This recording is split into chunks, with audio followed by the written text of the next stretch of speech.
just not gonna ride her unless she was in training, kind of thing, with me, right? But I don't know if have you watched me ride any other horses when I've been here, getting on? Okay, you're not gonna see a whole lot of arm movement. You're not gonna see C-sign. You're gonna see classic elbows coming back and an elbow to hand to bit line, and then if I need to get that horse off the bit, I might vibrate on that line. Get on, get on. You might make a temporary kick, get off, but then you go back to classic again.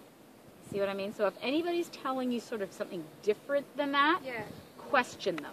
Usually I it's like hold your inside and flex with your outside. She'll bring her head down. Okay, now you're hanging on her mouth. All right, now if you don't really want her head down, you want her to give to the bit. Yeah, that's what I mean. Ideally, you're coming back with both hands, asking her to give to the bit. And it will depend. If you want to bend, the flexing will mainly be with your inside rein. If you want a square corner, the flexing will mainly be with your outside rein. Does that make sense? Yeah. Wherever you want the emphasis. Or you come back and you say, oh, where's most of her resistance? If she's doing this and trying to look to the outside, where do you think the flexing's going to be? Yeah, like flexing. And if the flexing's got to come through your whole arm. It's got to affect her. You've got to see what she's doing.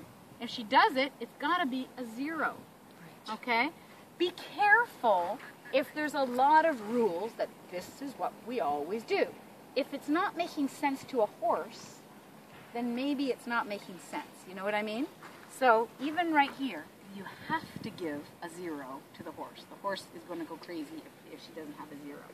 It always comes from the back of the arm, coming back,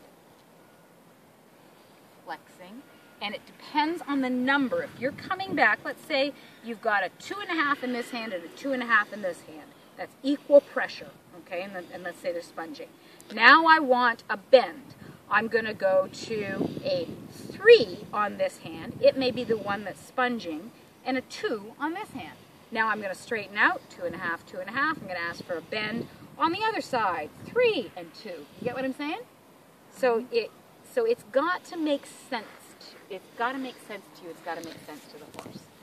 All right? But regardless, the classic way to select a horse is by